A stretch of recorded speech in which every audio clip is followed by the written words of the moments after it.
NEET के मामले की सुनवाई अब अगले गुरुवार यानी 18 तारीख को होगी। बड़ी संख्या में बच्चे यहाँ सुप्रीम कोर्ट के लॉन में आए थे, उनके परिजन भी आए थे, हमारे साथ बात करने के लिए मौजूद हैं बच्चे ऐसे ही नीट के बच्चों के वकील धीरज सिंह जी। धीरज जी, आज तो सुनवाई नहीं हुई, निराशा, क्योंकि सबकी निगाहें आज इस सुनवाई पर लगी हुई थी।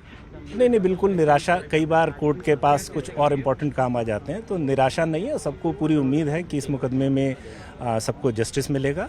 हाँ, हालांकि एनटीए का स्टैंड जो बार बार बदल रहा है, उसको देख के थोड़ी सी, उस एफिडेविट को देख के निराशा जरूर हुई है, पर हम लोग पूरी कोशिश करेंगे कि जो सारी फैक्चुअल पोजीशन है वो ऑनरेबल सुप्रीम कोर्ट के सामने आए, और जो हमें ये 2 दिन का समय, 3 दिन का समय मिला है, इसमें हम उन सारी चीज़ों को एक फर्दर रिजॉइंडर एफिडेविट के साथ में कोर्ट में सबमिट करेंगे। कोर्ट इस मामले को कल ही सुनना चाहता था और ये कह रहा था कि सबसे पहले बोर्ड पर इसी को लगाया जाए, कल ही इस मामले को सुने, लेकिन कल इसकी सुनवाई नहीं हो रही है। नहीं, कोर्ट इसको टॉप प्रायोरिटी पे ले रहा है। कोर्ट ने कल सुबह आइटम नंबर 1 को प्रपोज करा था, पर क्योंकि एफिडेविट्स बहुत लेट बने और कुछ एफिडेविट्स इलेक्ट्रॉनिक मोड्स में सबमिट करे गए हैं, वो फाइल्स ओपन नहीं रही हैं, तो इन चीज़ों को देखते हुए कोर्ट ने इसको मंडे के लिए प्रपोज करा, पर मंडे, ट्यूसडे सॉलिसिटर जनरल साहब अवेलेबल नहीं थे, तो इस वजह से थर्सडे के लिए गया। एक सवाल अब ये उठता है धीरज जी, आप लोग और बच्चे देश के अलग अलग हिस्सों में कह रहे हैं कि बहुत बड़ा लीक हुआ है सरकार की तरफ से और एनटीए की तरफ से।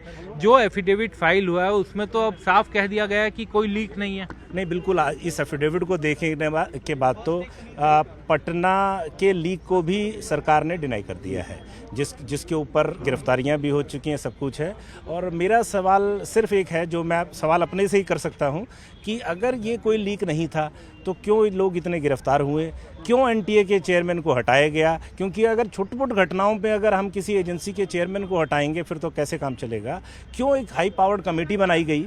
तो ये सारे सवाल भी हैं कि तो कहीं इसमें कुछ छुपाने का प्रयास तो नहीं करा जा रहा। तो यही सारी चीज़ें कोर्ट देखेगी और उसके बाद अपना फैसला लेगी। एक आईआईटी मद्रास की रिपोर्ट का बड़ा हवाला दिया है अपनी रिपोर्ट में, और पैटर्न दिखाया गया है कि कोई खास बदलाव पिछले सालों के मुकाबले नहीं हुआ है।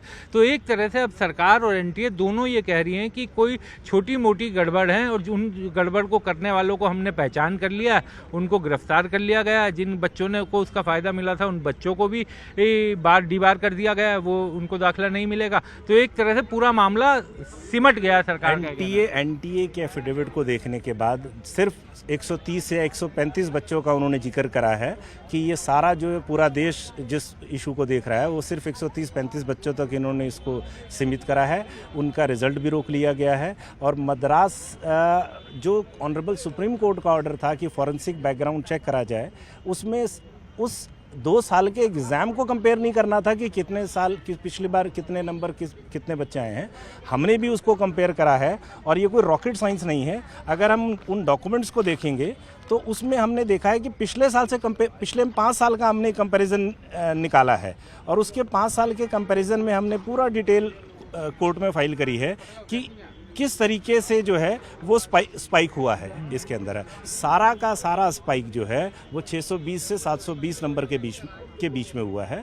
और अगर लिमिटेड स्तर पर भी रीनीट कराना है तो क्या 135 लोगों का भी रीनीट होगा? तो सबसे बड़ा है कि इस 24 लाख की संख्या से जो है वो बरगलाने की कोशिश करी जा रही है, क्योंकि 24 लाख में जो बच्चे क्वालिफाइंग मार्क लाए हैं, जो कि 164 नंबर है, वो सिर्फ करीब 13 लाख बच्चे हैं। तो अगर 164 से ऊपर वाले का भी अगर कराया जाए तो 13 लाख बच्चे होते हैं, और 108 सीटें हैं टोटल। 108-109 सीटें हैं, और सरकार ने एफिडेविट में भी इसी के आसपास की फिगर बताई है। तो अगर हम 560 नंबर तक भी करते हैं तो कुल 1,30,000 बच्चे आते हैं। तो अगर हम इन 1,30,000 बच्चों का भी एग्ज़ाम कर ले तो सारा डाउट क्लियर हो जाएगा कि कौन मेरिट पे आया है, और कौन जो मेरिट पे आया है वो दोबारा पेपर देगा और दोबारा वही नंबर लेके आएगा, और जो मेरिट पे नहीं लाया है वो उस पेपर में अपीयर ही नहीं होगा। बहुत बहुत शुक्रिया। Vikrant Yadav, news 18 India, Delhi.